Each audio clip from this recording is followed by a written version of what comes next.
अस्सलाम वालेकुम। जैन वाला में खुश आमदीद। उम्मीद करता हूँ आप सब खैरियत से होंगे। आज की वीडियो में हम देखेंगे एडीबी मोड क्या है। एडीबी मोड मोबाइल में ऑन किस तरह से करना है, कंप्यूटर से किस तरह से कनेक्ट करना है और एडीबी मोड का इस्तेमाल क्या है। ये दो तीन चीज़ें आज हम एडीबी मोड के बारे में देखेंगे।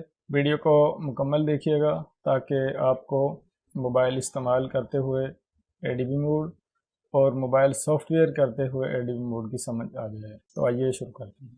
मेरे पास ये सैमसंग फ़ोन है A10।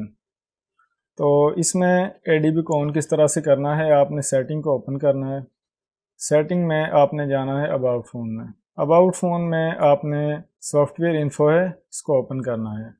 तो ये जो बिल्ड नंबर लिखा हुआ है इस पर आपने 7 टाइम क्लिक करना है, यानी कि 7 क्लिक करनी है आपने बिल्ड नंबर पर। अब यहाँ पर आप देखें लिखा रहा नो नीड डेवलपर मोड है ऑलरेडी बिन इनेबल्ड, यानी कि मैंने अपने मोबाइल में एडीबी जो है वो पहले से ऑन की हुई है तो इसलिए, वरना तो जब तक आप 7 टाइम क्लिक नहीं करते यहाँ पर ये जो डेवलपर की ऑप्शन है ये ऑप्शन शो नहीं होती। तो मोबाइल को एडीबी मोड ऑन करने के लिए आपने 7 टाइम बिल्ड नंबर पर क्लिक करना है और फिर यह जो डेवलपर ऑप्शन है इसको आपने ओपन करना है। इसमें ये जो ऑप्शन है यूएसबी डीबगिंग, इसको आपने ऑन कर देना है। जब आप ये यूएसबी डीबगिंग की ऑप्शन जो है इसको ऑन कर देंगे तो आपका मोबाइल जो है वो एडीबी मोड में चला जाएगा। आपके मोबाइल में एडीबी मोड जो है वो ऑन हो जाएगा। एडीबी मोड है क्या? ए से एंड्रॉयड, डी से डीबग, बी से ब्रिज। तो एडीबी का मतलब हुआ एंड्रॉयड डीबग ब्रिज। तो एंड्रॉयड मोबाइल में आप एडीबी से अपने मोबाइल को कंप्यूटर से कनेक्ट करके कुछ मुख्तलिफ तरीके से कंट्रोल कर सकते हैं। अपने मोबाइल को कंप्यूटर से आप रिस्टार्ट कर सकते हैं, एफआरपी अनलॉक कर सकते हैं। एडीबी से आप मोबाइल का बैकअप कर सकते हैं। अगर आपने मोबाइल को रूट करना है तो भी आपको एडीबी मोड की ज़रूरत पड़ेगी। मोबाइल में तो काम सिर्फ आज इतना ही था कि आपने एडीबी मोड को किस तरह से ऑन करना है। आइए अब हम कंप्यूटर में देखते हैं। मैंने EFT डोंगल का सेटअप ओपन किया हुआ है। EFT डोंगल में एडीबी मोड की काफ़ी ज़्यादा ऑप्शन हैं, तो इसलिए आप यहाँ पर देखें कि ये आप बाय डिफ़ॉल्ट क्लिक कर लें तो यहाँ पर आप देखें कि एडीबी ऑपरेशन, इसको आप यहाँ पर क्लिक करें तो आप देखें कि आप एडीबी मोड के ज़रिए मोबाइल को रूट कर सकते हैं। एडीबी मोड में आप मोबाइल को कंप्यूटर से कनेक्ट करके इन्फो ले सकते हैं, डेटा बैकअप कर सकते हैं, डेटा रिस्टोर कर सकते हैं, मोबाइल की फ़ाइल कॉपी कर सकते हैं और एफआरपी अनलॉक कर सकते हैं। अगर आपके मोबाइल का एडीबी ऑन हो तो आपको एफआरपी अनलॉक करने में और स्क्रीन लॉक अनलॉक करने में बहुत आसानी रहेगी।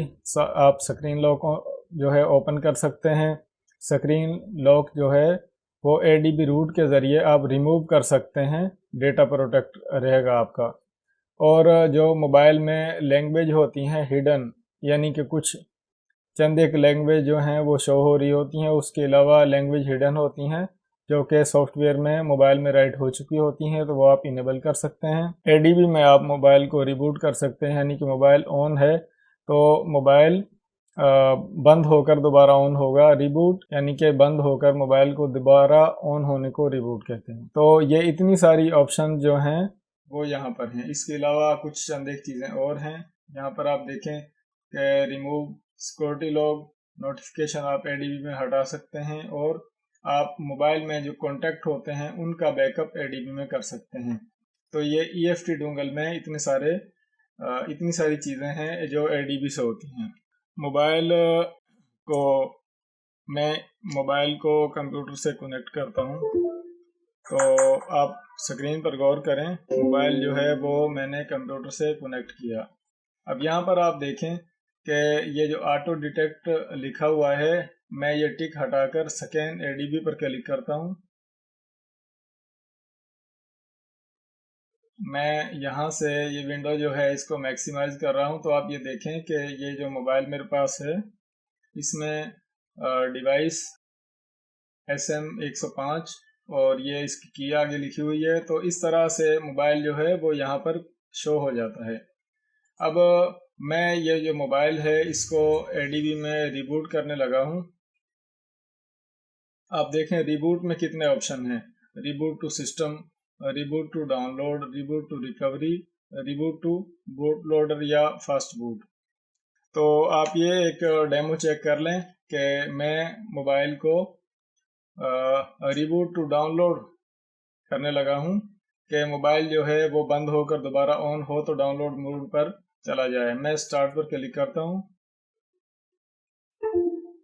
तो आप देखें कि यहाँ पर जो ये मोबाइल का डेटा है सब का सब ये डेटा इस तरह शो हो जाता है। मोबाइल का सब डेटा यहाँ पर, मोबाइल का फर्मवेयर कौन सा है, एंड्रॉयड वर्जन कौन सा है, मोबाइल रूट है या रूट नहीं है। तो अब ये देखें कि मोबाइल जो है वो डाउनलोड मोड पर जा चुका है। जब आप मोबाइल को एडीबी मोड पर कंप्यूटर से कनेक्ट करते हैं तो यह टेंशन नहीं है कि मोबाइल में एमटी की चिप लगी हुई है या एसपीडी चिप लगी हुई है या क्वालकॉम चिप लगी हुई है। जब आपने एडीबी मोड में मोबाइल को कंप्यूटर से कनेक्ट किया है तो जितने भी मोबाइल हैं एंड्रॉयड और जितनी भी चिपें हैं यानी कि जितने भी आईसी हैं तमाम के तमाम एडीबी मोड पर इसी तरह काम करते हैं। जिस तरह हम मोबाइल को कंप्यूटर से बंद हालत में बूट मोड में कनेक्ट करते हैं तो इसी तरह ये जो एडीबी मोड है इसमें हम मोबाइल को ऑन हालत में कंप्यूटर से कनेक्ट करते हैं और ये जो ऑपरेशन यहाँ पर हैं ये तमाम के तमाम इस तरह कर सकते हैं। चेक करने के लिए मैंने मोबाइल को रिबूट किया तो आप देखें मोबाइल जो है वो रिबूट हो चुका है। जब आप सॉफ्टवेयर स्टार्ट करते हैं तो फर्स्ट टाइम आपको जिस तरह मोबाइल के ड्राइवर इंस्टॉल करने पड़ते हैं इसी तरह आपको उसी मोबाइल के एडीबी ड्राइवर जो हैं वो भी इंस्टॉल करना पड़ते हैं। ड्राइवर किस तरह मिलते हैं मैं आपको दिखा देता हूं। यहाँ पर आप देखें अब जो लेटेस्ट सिस्टम है उसके मुताबिक आप यहाँ पर देखें, आपको कहीं सर्च करने की ज़रूरत नहीं है। EFT डोंगल जो है इसमें यह ड्राइवर जो है आपने इन पर क्लिक करना है और आपने install MediaTek driver, install Huawei, Qualcomm और इंस्टॉल ओप्पो MT का ड्राइवर। तो आपको कहीं गूगल पर या इंटरनेट पर सर्च करने की ज़रूरत नहीं है। आप यहाँ सिर्फ यहाँ पर आप देखें कि सिंगल क्लिक के ज़रिए आप ड्राइवर जो हैं वो इंस्टॉल कर सकते हैं। मैंने सर्च करके थोड़ा सा आप ये देखें कि मैंने Y20 का जो क्वालकॉम वाला फ़ोन है उसके ड्राइवर सर्च किए हैं। तो आप यहाँ पर देखें कि ये मोबाइल को कनेक्ट करने के लिए ड्राइवर हैं, जबकि ये जो ड्राइवर हैं Vivo Y20 के ये एडीबी ड्राइवर हैं।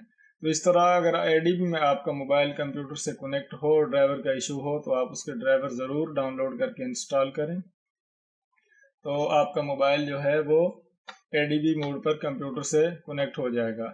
इससे अलावा मैंने ये UMT डोंगल का सेटअप जो है ओपन किया है, अल्टीमेट फ्लैशर। तो ये जो UMT का जो सेटअप है इसमें भी एडीबी मोड की ऑप्शन जो है वो काफ़ी कमाल की है। यहाँ पर आप देखें reset FRP reset ADB mode, तो यहाँ पर आप मोबाइल को एडीबी मोड में कनेक्ट करके FRP अनलॉक कर सकते हैं। FRP अनलॉक करने में ख़ुसूसन सैमसंग के मोबाइल जो हैं इनमें सबसे ज़्यादा मुश्किल जो मरहला है वो एडीबी ऑन करने का ही है, जो कि अब EFT डोंगल में बहुत आसानी से हल कर दिया गया है। उम्मीद करता हूं कि आपको मोबाइल फ्लैशिंग में, अनलॉकिंग में जो एडीबी मोड है इसकी समझ आ गई होगी, इसको किस तरह ऑन करना है और कंप्यूटर से कनेक्ट करके आप एडीबी मोड में मोबाइल को क्या क्या कर सकते हैं। अभी तक अगर आपने मेरे चैनल जैन मोबाइल लैब को सब्सक्राइब नहीं किया तो अभी सब्सक्राइब करें और मज़ीद मालूमाती वीडियोज़ के लिए देखते रहें जैन मोबाइल लैब। अपना ख्याल रखिएगा। अल्लाह हाफ़िज़।